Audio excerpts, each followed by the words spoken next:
Miracles are special things that happen, things that seem quite impossible. They are like a wonderful surprise from God, showing us just how much He loves and cares for everyone. Sometimes, when people are very sad or in a lot of trouble, God does something amazing to help them. These are not everyday occurrences. They are extraordinary events that remind us of a power far greater than our own. A miracle is a sign, a whisper from heaven to say, "I am here, and I will always look after you." It fills our hearts with hope and makes us believe that even in the darkest of times, a light can shine through unexpectedly. God is the maker of everything we see. The bright warm sun that greets us in the morning, the twinkling stars that decorate the night sky, and the vast deep oceans that stretch further than our eyes can see. He created all the animals, from the tiniest ladybird crawling on a leaf to the enormous whale swimming in the sea. Because God made the whole world, He has the power to do anything. He can calm a raging storm with a single word, or make a dry desert bloom with beautiful flowers. His power is limitless, a concept so grand it can be difficult for us to fully comprehend, yet it is a comforting thought. His power is not just for creating, it is also for helping people. When we feel lost or scared, God is always listening to our prayers. He knows our worries and our fears, and He wants to help us find our way. A miracle is God's way of showing His immense love in a very big and obvious way.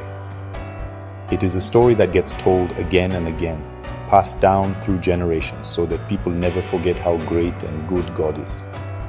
These stories are not just tales of the past, they are timeless reminders of divine intervention and compassion. One of the most famous and inspiring stories of a miracle is about a brave man named Moses and the people of Israel. They were in a very difficult situation, and it seemed like there was no way out for them. But Moses had great faith in God. He believed that God would not abandon them, even when they were faced with an impossible challenge. This story shows us that with faith, even the most insurmountable obstacles can be overcome. It is a testament to the idea that hope and trust in a higher power can lead to the most incredible outcomes, turning despair into deliverance.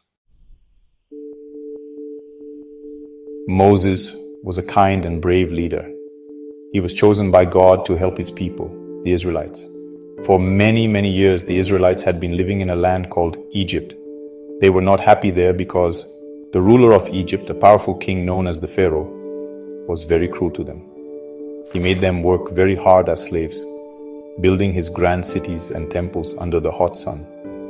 They had no freedom, and their lives were filled with hardship and sorrow.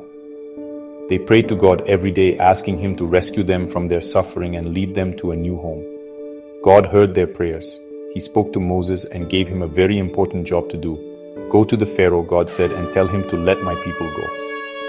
Moses was a little bit scared because the Pharaoh was a very powerful and stubborn man, not known for his kindness or willingness to listen. But Moses trusted God completely. He knew that God would be with him and give him the strength and the words he needed. So with great courage, Moses went to the Pharaoh's grand palace and delivered God's message, standing firm in his mission despite the intimidating surroundings and the king's stern gaze. The Pharaoh had a hard heart, and he did not want to lose his slaves. He said no to Moses again and again. He did not believe in God's power and laughed at the idea of letting so many workers go free. So God showed the Pharaoh His great power through a series of amazing signs and wonders, which are often called plagues. These were meant to persuade the Pharaoh to change his mind. Each time the king refused, a new trouble came upon the land of Egypt, yet the Pharaoh's heart remained as solid as a rock, his pride refusing to yield to a power he could not control or understand. Finally, after the last and most terrible plague, the Pharaoh's heart was broken. He became very afraid and told Moses to take all the Israelite people and leave Egypt immediately. The Israelites were overjoyed. They quickly packed their belongings, gathered their families and their animals, and started on their long journey. They were finally free after so many years of bondage.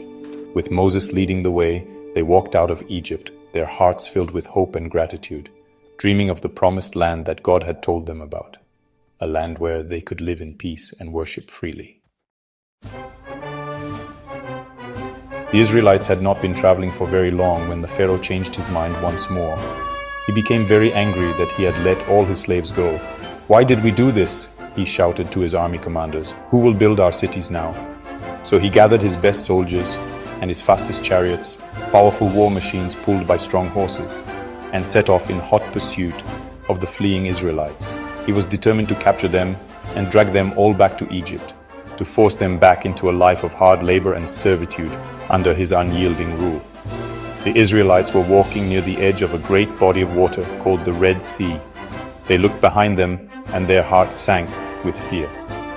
In the distance, they could see a huge cloud of dust rising into the sky. It was the Egyptian army, coming after them with great speed and fury. The people started to panic. In front of them was the deep, wide sea, impossible to cross. Behind them was the Pharaoh's angry army ready to attack. They felt completely trapped, with nowhere to run and nowhere to hide from the impending danger. "Oh, Moses!" the people cried out in their terror. "Why did you bring us here to die? It would have been better to stay as slaves in Egypt than to face this." They were losing hope, and their newfound freedom felt as if it was about to be snatched away from them.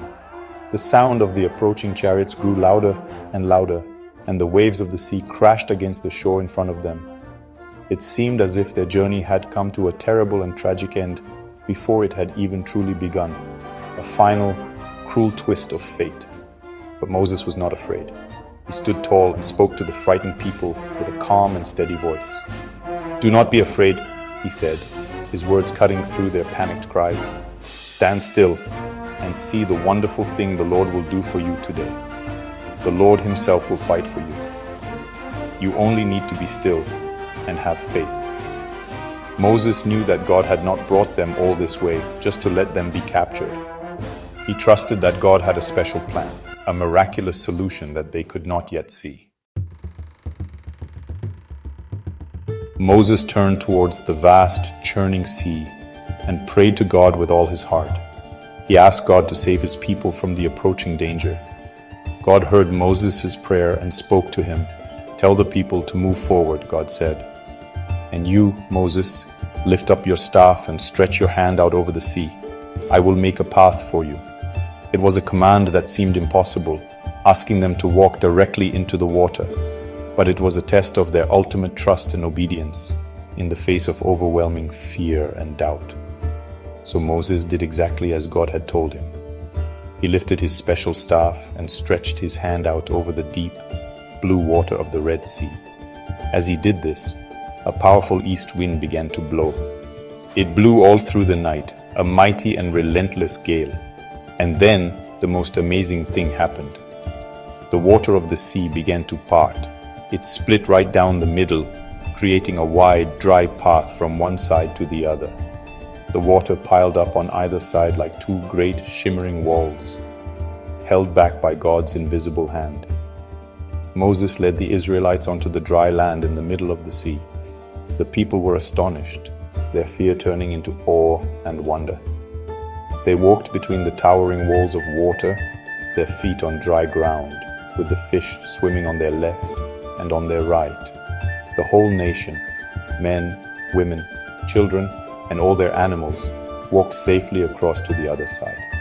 This incredible miracle showed them that God's power was greater than any army and deeper than any ocean. It was a clear and undeniable sign of his love and protection. When all the Israelites were safely on the other shore, the Egyptian army charged into the seabed path to follow them. But God told Moses to stretch his hand out over the sea one more time. Moses obeyed, and the walls of water came crashing down, covering the Pharaoh's chariots and his soldiers. The sea returned to its place, and the enemies of the Israelites were gone forever. The people were truly free. They sang songs of praise to God, for he had performed a great miracle and saved them. This story teaches us to always have faith and hope, for God's power is limitless and his love is everlasting.